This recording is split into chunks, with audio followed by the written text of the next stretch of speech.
make barbecued ribs on the grill. This recipe is so much fun to make. Anybody you feed it to, they're gonna love it. Here's what you're gonna need. You're gonna need some ribs. Now, the ribs that I'm using today, they look like baby back, but they're St. Louis style. They're much meatier and they have a straight bone versus a curved bone. Okay, so that's what I have here. I've washed off my ribs using lemon juice, salt, and cold water, and we've pat them dry with a paper towel. Alongside of our ribs, we're gonna be making just a small pan of baked beans. So I have some lovely baked beans here. We're gonna season them up with brown sugar, vanilla, some bacon, and some onions. All right, so now for our seasonings for the ribs, we're gonna need some garlic powder. Don't be afraid to season. Paprika, we're gonna be using some black pepper and also some chicken bouillon powder. If you don't want to use chicken bouillon powder, you know you can always use salt. And we have some brown sugar and your favorite barbecue sauce. Make sure your hands are clean. Let's make ribs outside. Hope y'all are having a great day today, and if you're not, hopefully I can brighten up your day with this here recipe. Somebody in the comment section, let me know, when is the last time you had barbecued ribs that taste delicious? If it's been a while, you're gonna love this recipe. The thing we're gonna do right away is let's get started seasoning up our ribs. Don't be afraid to season. If you're afraid to season, your food will be flavorless. I always make sure I say that. So now there was a membrane on here that I was sure to pull off. It's just a thin piece of like white membrane. You just grab it and rip it off. I've already done that. And so now we're gonna season both sides of our ribs, okay? We are going to pre-cook these ribs in the oven. That way they're halfway cooked before they go onto the grill outside, because I don't want to be standing outside forever and a day. So if you pre-cook them, super delicious, and it doesn't take forever to cook them outside, especially on those super hot days, right? Absolutely. So now we're gonna go right in with chicken bouillon powder, or you know, your salt. Great flavor we're adding here. We are going to put some brown sugar. If you have some apple juice, you can use that when you are cooking your ribs in the oven to give them some great flavor. And also apple juice will tenderize your ribs, believe it or not. Okay, so now we're gonna go right in with some black pepper. Paprika, this is not smoked paprika. It's just regular. It will give some nice color. Gorgeous. And I'm gonna put a nice amount of garlic powder on purpose. We're gonna flip them over and do the same thing. Get them right into the oven with a little bit of a shallow water or broth in the bottom of your pan, or either your apple juice, okay? So let's flip these over, do the same thing on the other side. My family is so excited. You know, they came to me and they said, you know, it's been a while since you've made barbecue. I said, well, I better get out there and barbecue some ribs. And they said, bet. They said, bet. That's what we're wanting. So here we are. We're making ribs, and I'm so excited to make it for them, because this recipe, piece of cake, super easy. After letting these spices kind of seep down into this lovely pork for about a half an hour, if I wasn't doing a video, honestly, I'd let these seasonings really seep in like overnight. So half an hour has went by. We're gonna put some water in. Doesn't matter how much, just enough so that your ribs can stay nice and moist, right? And it kind of helps the cooking process. All right, so let's get our ribs. I'm gonna show you. Look when I lift them up. Let's get them right into this pan here. We're gonna be sure to cover it up with foil, okay? Here we go, lovely. Any of these spices, go ahead and scrape it right into that pan. If you wanna put that apple juice on there, great if you have it. I don't have it, so the water will do.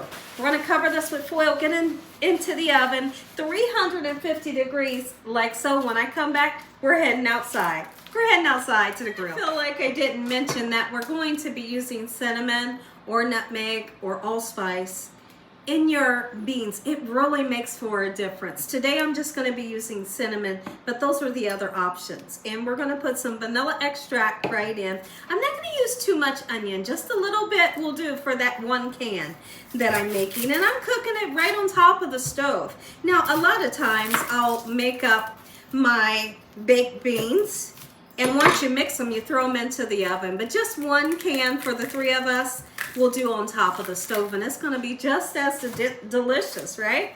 So now here's what I like to do.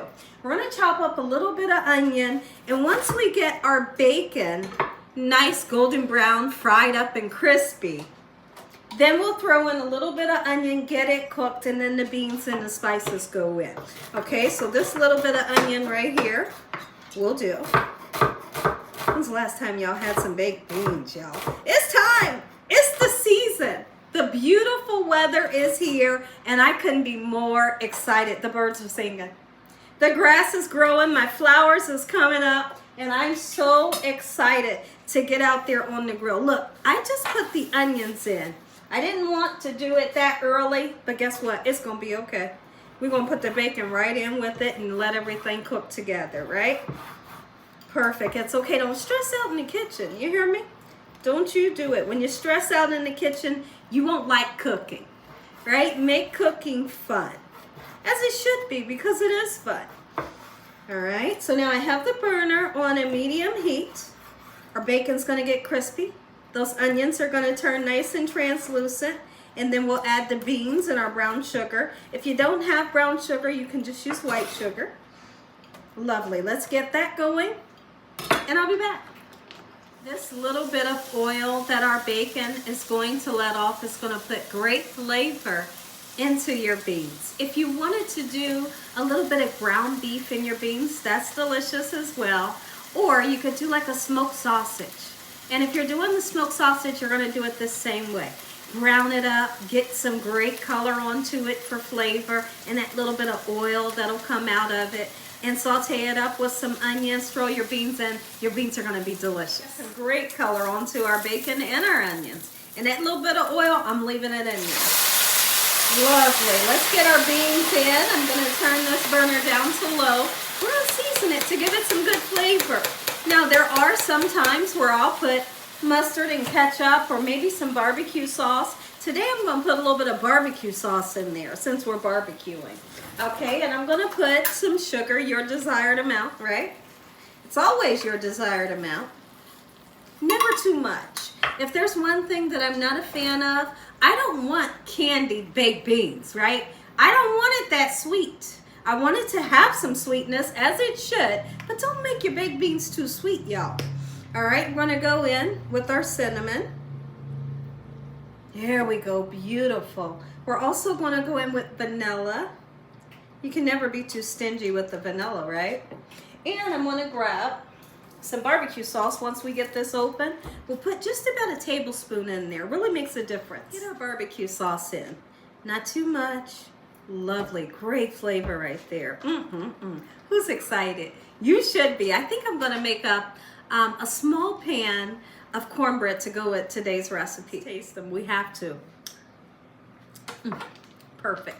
Nothing else is needed. They're out of the oven. Now here's what I always like to look for. I like for the meat to shrink a little bit. It'll naturally shrink as it's in the oven. And the bone will be exposed a little bit. Can you guys see that? Are you zoomed in? Okay, so once I can see where the bone is exposed and the meat has shrunken up a little bit, now is the perfect time to go put these babies onto the grill. Now I'm going to take a paper towel and put a little bit of oil onto the grid that the ribs will set onto so they don't stick. And right now, I'm not gonna put the barbecue sauce on right now. We're gonna let it char and get nice and cooked for a little while. And then we'll eventually put our barbecue sauce. Let's get our ribs right onto the grill. Now the whole purpose of not putting the barbecue sauce on right now is let's just let them cook for a little bit. If you put the barbecue sauce on right now, guess what's going to happen? It's going to burn. And yes, we do love that charred flavor, but still, you don't want to put it on too early. I'll tell you what I'm looking for. That is what I'm looking for. Yum. Let's get that on all sides of our ribs, and then we'll barbecue. Perfect time. Let's put some barbecue sauce on. Just like so. We're going to do this bottom half, and then when we flip it, of course, we'll be able to, put the barbecue sauce on the other side. Now listen to me. I'd love to hear from you in the comment section. Hold on. There's a bug. Trying to bite me. But anyways, let me know in the comment section below. Do you like barbecue sauce on your ribs or no? I think both ways is absolutely amazing, But typically when I make barbecue ribs, I want barbecue sauce on it. I want it to be wet and sticky, just like this. When I come back, I'm gonna flip it over, barbecue the other side. Is your mouth watering? Is your stomach a rumbling? If so, I don't blame you. Now it's up to you how many coats of the barbecue sauce you want to put on. I'll typically do 2. 2's just enough. Dinner is served. Hey, how quick and simple was this dinner? Flip over, and then we're going to head inside. I'm going to say an amazing prayer, and guess what? You guys are going to get that first bite. I'm trying to grab it without it falling apart. Can you guys see that? Look at that. Girl, yes. Awesome. If y'all enjoyed this video, give me a thumbs up. If you haven't subscribed, make sure you subscribe. Tell your family and friends. Tell the world what Gina's doing in this kitchen on a daily basis. Heavenly Father, we thank you for these ribs and your hedge of protection. Father, we thank you for your love. No weapons formed against us shall prosper in the name of Jesus. Father, we thank you for your lessons and blessings. In Jesus Christ's name we pray. Amen.